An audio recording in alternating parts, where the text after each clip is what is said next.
Yakoob. I'm a senior alumni board representative. And kind of the objective for this program is to give some insight to people who are interested in a career in engineering, and also to answer any questions that anyone here has about engineering. So as of now, if you guys can both give some introductions, I guess like Miss Aselton, if you can start, and then we can just go like that. Okay.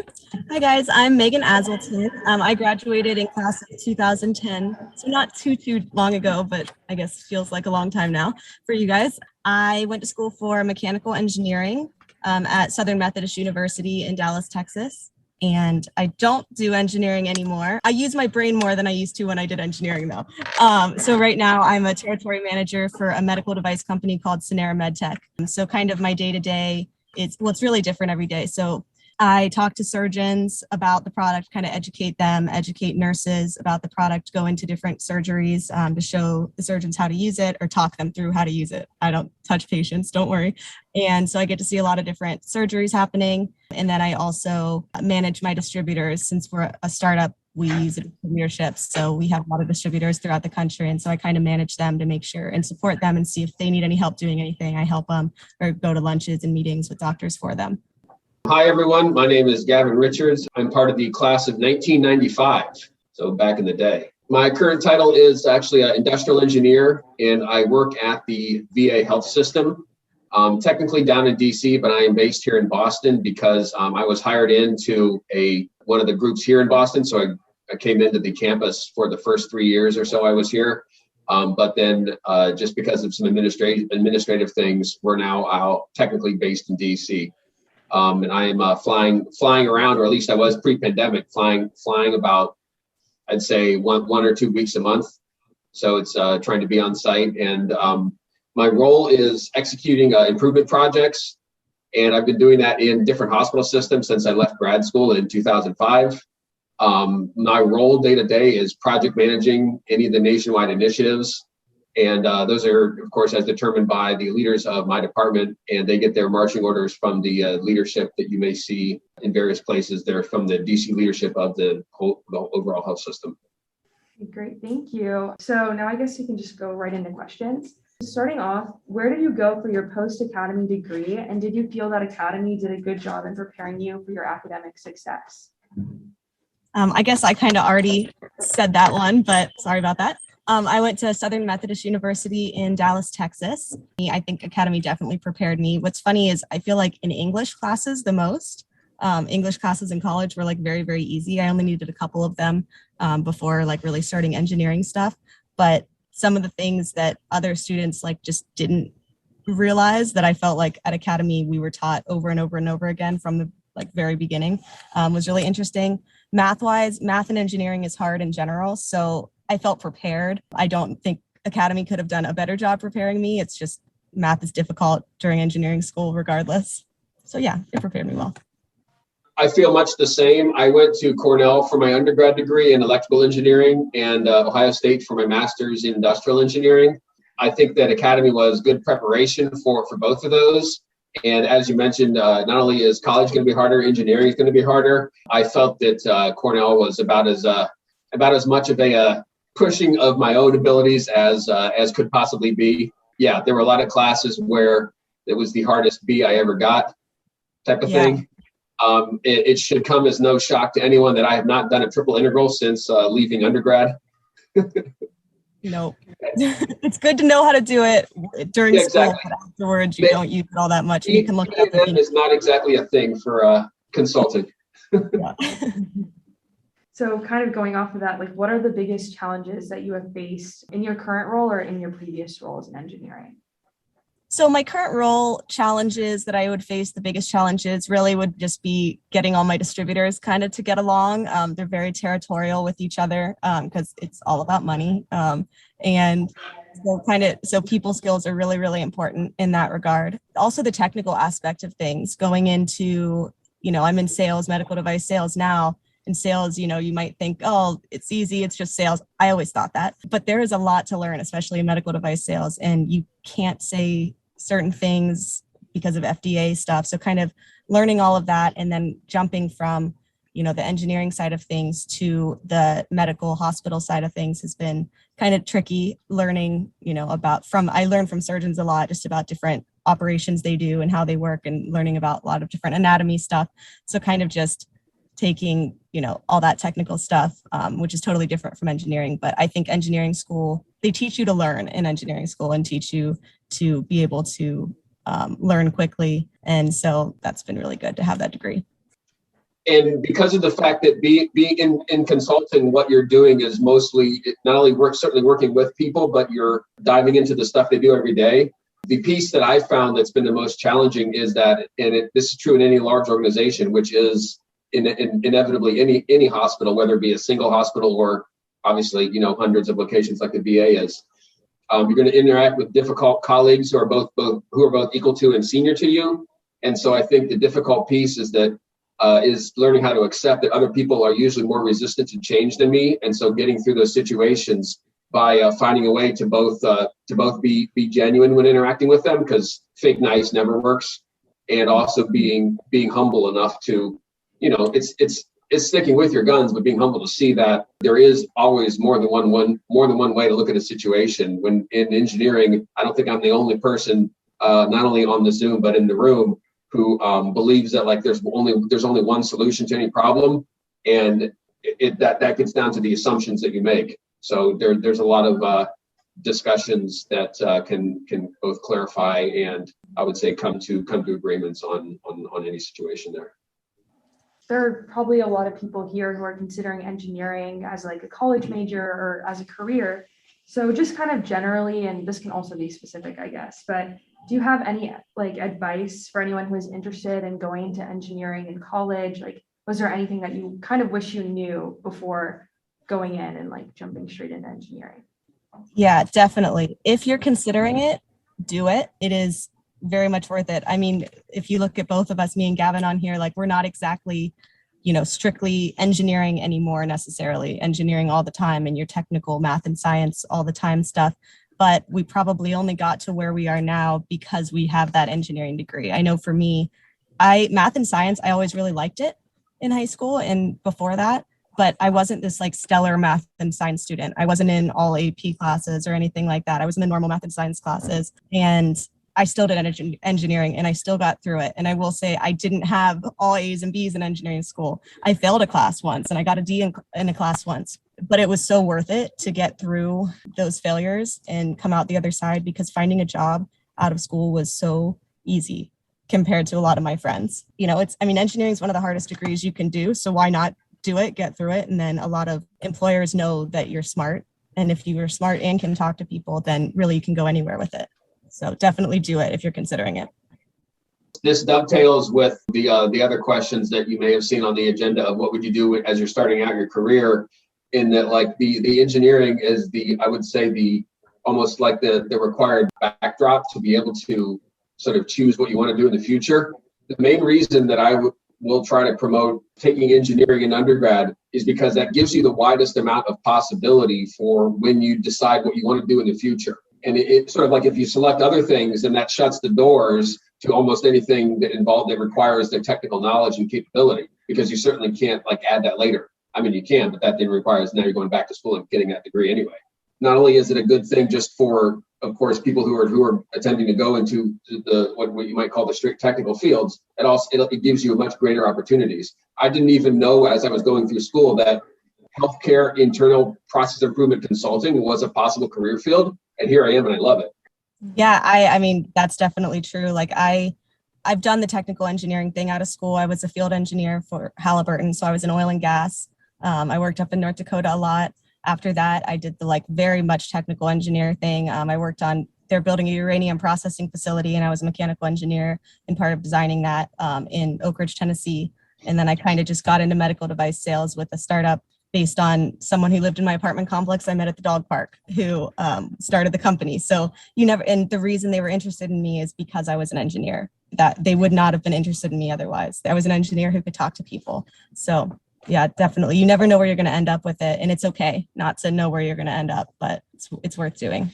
If I may, yes, and that I think the other piece is that when it's sort of like when you get that first job, to remember that start taking as many of the like internal courses that they offer that are possible. If I had to do my own first few years of a career over again, it would be to take even more of the like train the trainer opportunities to teach other people things, because of the people that you meet and the other networks that you start to build even internal to that company that will help you not only in that company, but you'll see them at a conference.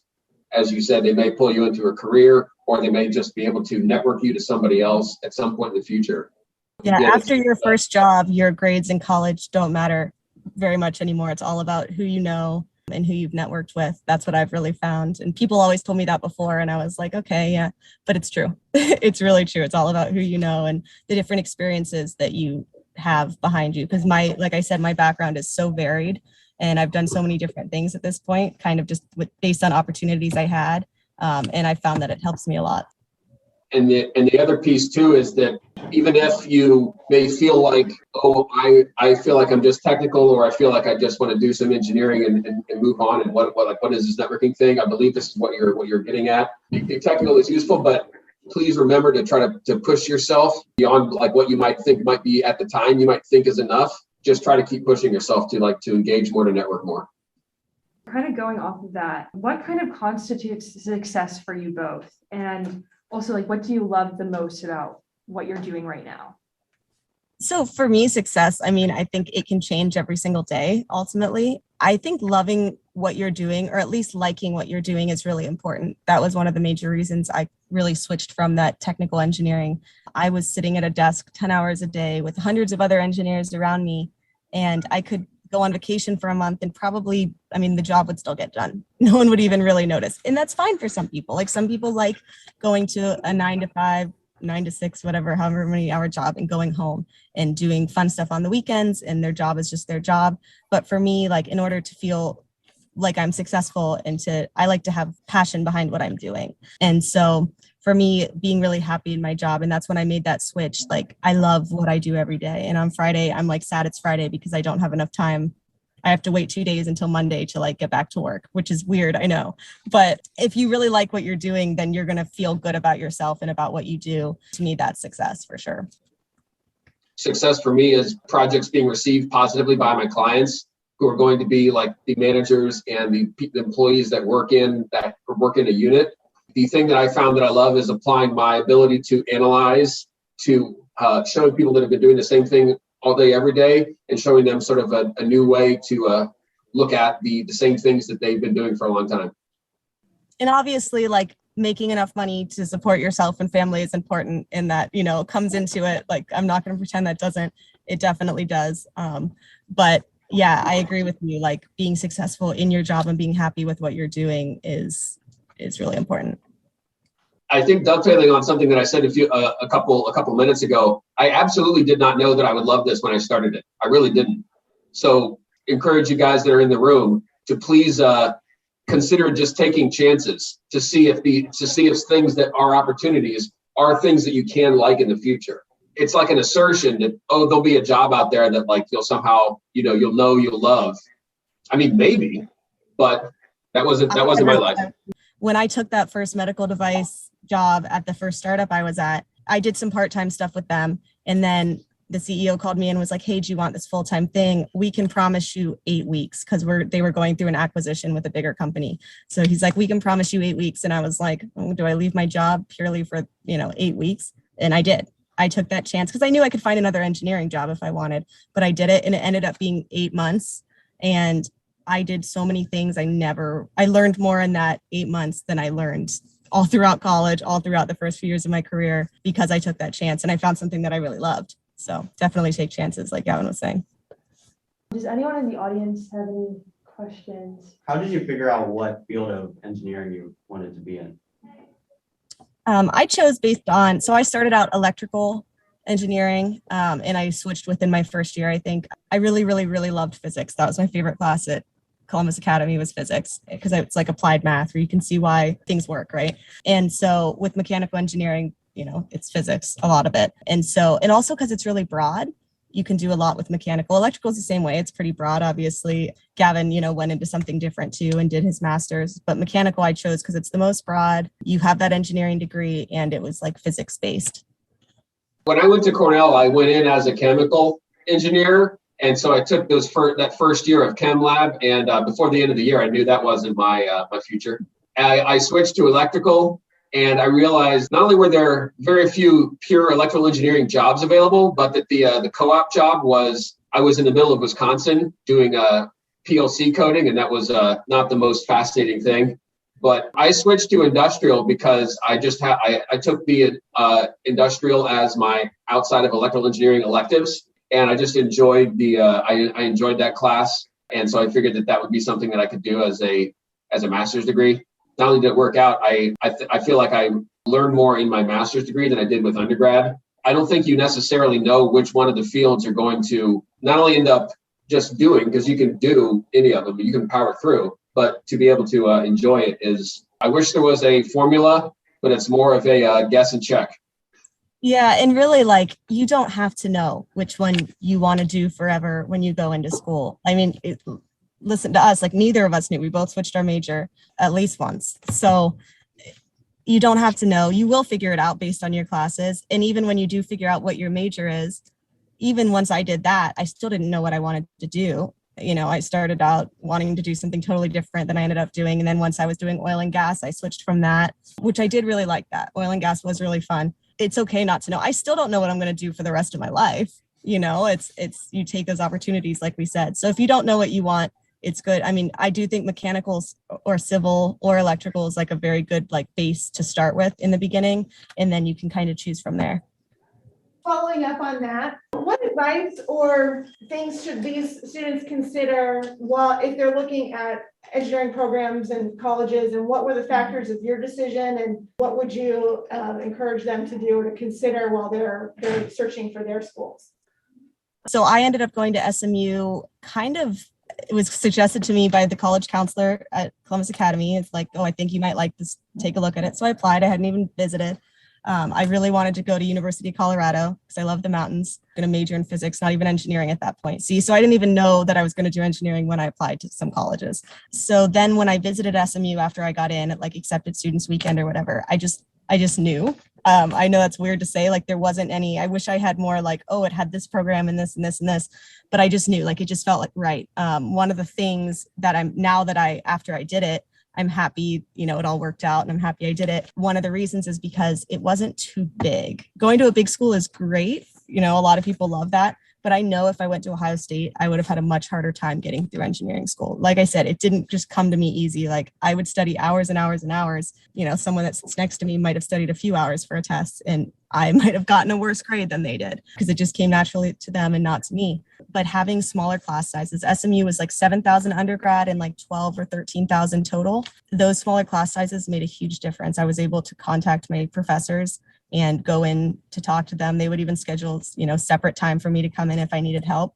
And they were really willing to do that because they didn't have thousands and thousands of students that they were dealing with every day. For me, the smaller class sizes were really, really beneficial. I would say the same thing for me, both in enjoying undergrad at Cornell and then again for Ohio State, because the master's program that I chose was even smaller again than what Cornell is for undergrad. I was going to go to either Cornell or Case or the one in Pittsburgh, Carnegie Mellon. I chose Cornell because I'm also an Eagle Scout, so I enjoy outdoors. I wish there was some, again, easy rubric, but I would say just visit as many as you can, as many as you think that you need to make a good decision. Ultimately, they're all going to be, the nuts and bolts are going to classes and doing the work. And engineering school is hard. It is hard, even for the people that it comes to easily. It is hard, and you will call home really stressed. I called home crying to my mom probably, at least a few times a semester. So, and it's okay. You just got to keep going.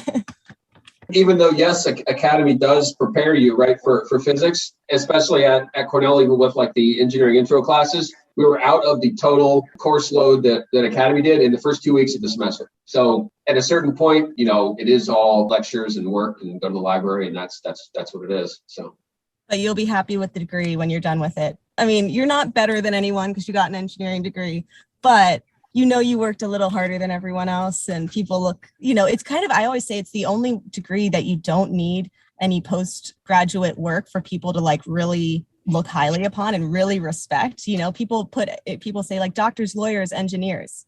Well, a doctor or lawyer, they have to do a lot of additional schooling. Engineers don't, you know, but you do work really, really hard in school. So, I mean, it's kind of cool though, you know, that you don't have to do that extra, but you will work hard, but you can still have fun in college too. Time for maybe one more question. What things did you do in or outside of school and high school to prepare you for college and engineering? I honestly didn't really do any additional stuff like math, science stuff outside of school to prepare me. I really liked math and science. So I think if you like something, you're kind of going to find different things that you want to do. I did sports and stuff like that. I didn't do any additional things. I mean, if you want to, totally do it. It would definitely probably help. Again, you don't have to do a ton of extra stuff to be able to excel and do well in school. I would echo what Megan said. I also, I picked up a club sport both at Cornell and Ohio State. I found that, you know, sort of some of the time management for me worked better continuing to play a sport. So it's interesting. If it sort of depends on what it is that motivates you to be able to focus and happily, you know, spend all your time outside of sleeping and even sometimes not sleep to keep cranking. You know, it's a pressure-filled time, and it is what it is. It's sort of like your own desire is more important than like any giant list of things that's somehow like going to magically push over. So to get into school, to get into colleges, you know, they tell you to do this and this and this and this. But as far as to be prepared for it, Columbus Academy does a really great job preparing you. And, you know, once you get there, you just have to be ready to work hard and also enjoy it a little bit too. Great, thank you. I think that's kind of all the time we have. So thank you for everyone for coming, and have a great rest of your day.